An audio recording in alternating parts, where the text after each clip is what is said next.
はいどうも、ゆちチャンネルです。今回はレクサスでも人気の高い車種、レクサス RX の F スポーツモデル徹底比較やっていきたいと思います。今回比較する車両はもちろんこのモデル。現在の RX で F スポーツモデルを選べるグレードはこの2つしかありません。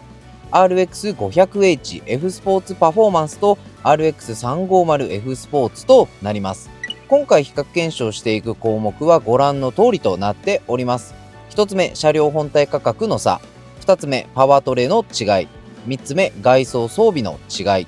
4つ目、内装装備、安全装備。そしてオプション設定の違い。5つ目、諸費用の差。6つ目、同程度のオプションを装着した際の乗り出し価格の差と。以上の観点から両モデルを徹底比較していきたいと思います。前提としまして、この動画制作時はですね、年次改良後のレクサス RX の新しいカタログ自体がまだ発表されていませんので、今回比較した内容以外でも新しいカタログがね、発表された際には新たな違いなども見つかるかもしれませんので、その点だけご理解お願いいたします。ただ、本体価格の値上がりですとか、基本的な改良内容に関しては加味して比較検証していますので、大体ね、こんな感じの差があるんだなぁと多めに見てもらえると幸いです。RX で F スポーツモデルを選べるのは現状この2つのモデルしかありませんので、どっちを買おうかね悩んでるっていう方の少しでも参考になればなと思います。で、最初に言っときたいんですが、経済的に裕福な方はもう迷わず 500H 購入してください。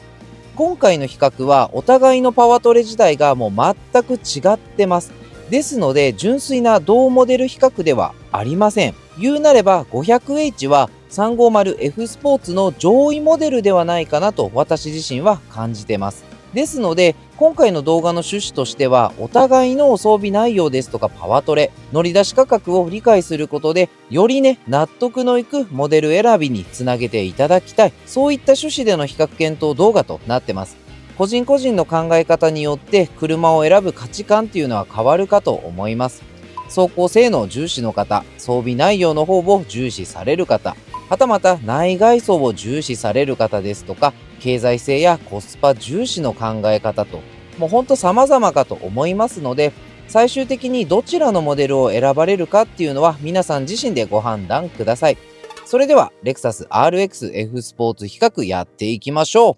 一つ目、車両本体価格の違いから見ていきましょう。まずは 500H なんですが、車両本体価格903万円となっています。一方、350F スポーツは車両本体価格713万円となっています。本体価格差は190万円となっております。まずはこの価格差を基準として、これから比較していく標準装備内容の違い、それら装備にかかる費用の概算金額の差、そして乗り出しに必要な諸費用にかかる費用の違いなどを確認していきたいかなと思います。500H は他のモデルではオプション扱いになっている装備がすでに標準装備されているものも複数あります。ですので、この190万円っていう金額差というのはあくまでも目安でしかないとまずは思ってください。2つ目、パワトレの違いについて見てみましょう。500H なんですが、F スポーツパフォーマンスの名がついているだけあって、そのスペック内容っていうのはもう素晴らしいものとなっています。エンジンは RX350 と全く同じエンジンを積んでるんですが、500H ではさらに前後駆動用モーターを搭載したデュアルブーストハイブリッドと呼ばれるシステムを搭載してまして、システム最高出力は驚愕の371馬力、最大トルクは460ニュートンを発揮します。同じシステムを採用しているクラウンクロスオーバーでは349馬力となっていますので、さらに強力なチューニングが施されているんだと言えます。さらに4輪駆動システムダイレクト4の採用に加えて、リアに高出力モーター E アクスルを搭載した新開発ハイブリッドシステムを組み合わせることによってレスポンスの良い伸びやかな加速を実現しています。またですね、トランスミッションは電子制御式6速オートマとなっています。カタログ値燃費は WLTC モードで 14.4 とハイパフォーマンスな動力性能を有しているにもかかわらず、この数値っていうのはやはりハイブリッドシステムの恩恵が大きいと感じてます。では350はどうかというと、エンジンは 500H と同様で 2.4 リッター直列4気筒インタークーラーターボエンジンを搭載してまして、システム最高出力は279馬力、最大トルクは430ニュートンとなってまして、システムの出力差は92馬力となっています。燃費はカタログ値 WLTC モードで 11.2 キロ。350のトランスミッションは電子制御式の8速オートマとなっています。こうやって見てみると、両車両ともに同じエンジンを積んでいるんですが、500H の動力システムはダイレクト4と E アクスルを搭載していることによって、350よりも滑らかで、よりダイレクト感のある加速感、かつトルクフルな走りを実現しているなと感じます。また両車両ともに車両サイズ感はほぼ同じとなっているんですが、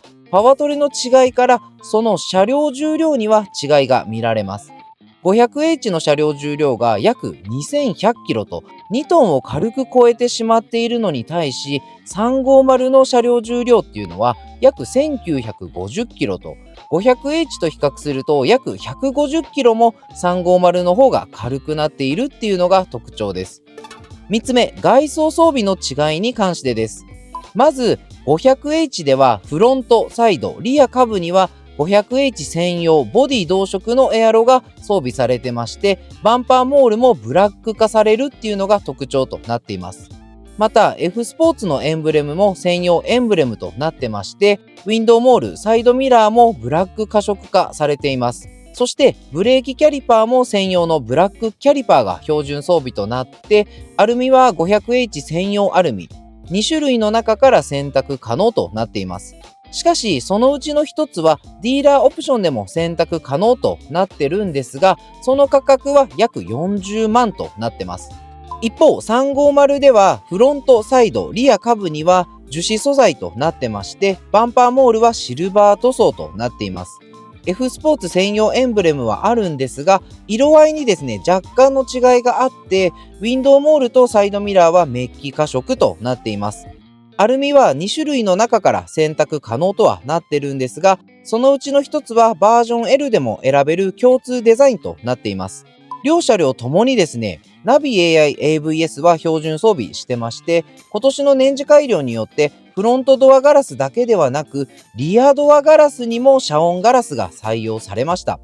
そして選べるボディカラーなんですが、500H では6種類の中から選択できるんですが、350では1つ増えて7種類の中から選択可能で、ディープブルーマイカが350のみ追加となっています。ただ足回りに関して 500H と350では大きな違いが見られます。それは 500H では DRS が装備されていることです。これによって全長 4.9 メートル近い車角にもかかわらず、最小回転半径は 5.5 メートルと、他のグレードでは 5.9 メートルとなってるんですが、 DRS を搭載することによって NX よりも取り回しが良く、また高速走行時では高い車両安定性を確保してくれます。またアクセル、ブレーキ、ステアリングなどの操作量と車両の挙動を統合制御することによって、車両の挙動が乱れてしまう前に制御することによって車両の安定性を確保する VDIM も 500H 専用の制御システムとなっています。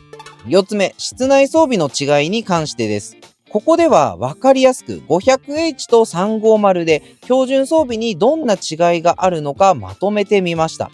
それがこちらとなります。本来であればメーカーオプションである装備が 500H では標準装備となっているものが多く見られます。デジタルインナーミラー、全後方ドライブレコーダー、ITS コネクト、置くだけ充電、後席シートヒーターおよびベンチレーション、もちろんね電動格納機能付きです。輻射ヒーターだけはバージョン L と同じで別途 22,000 円で装着する必要があります。また AC100V、1500W 対応アクセサリーコンセントも標準装備となっています。これだけではないんです。車のエンジン音と強調することによって、より良いエンジンサウンドを疑似的に作り出すシステム、アクティブサウンドコントロールも標準装備となっています。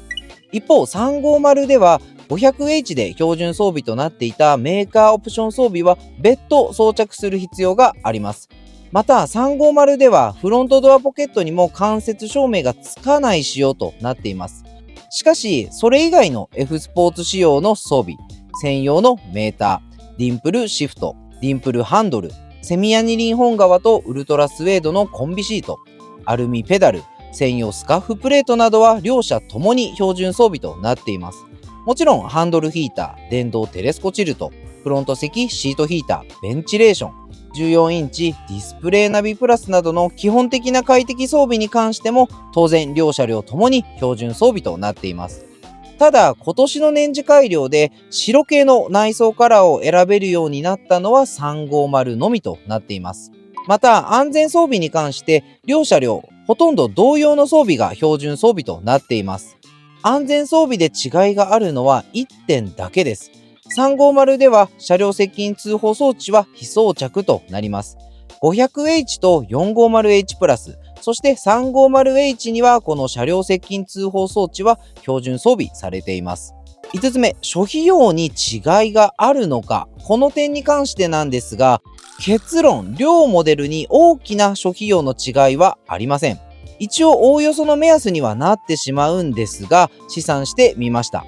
500H では諸費用約29万円ほどとなってまして、350では約34万円となっています。その差約5万円ほどとなってます。この点 350H ですとか 450H プラスでは諸費用の方もかなり安くなっています。350H も 450H プラスも諸費用にかかる金額は約11万7000円とガソリンモデルと比較すると圧倒的に安くなっているかと思います。やはり高い税制優遇、長期的な維持コストの恩恵を受けたい方はハイブリッドモデルの方がおすすめかと思います。最後、6つ目、最終的な乗り出し価格差に関してです。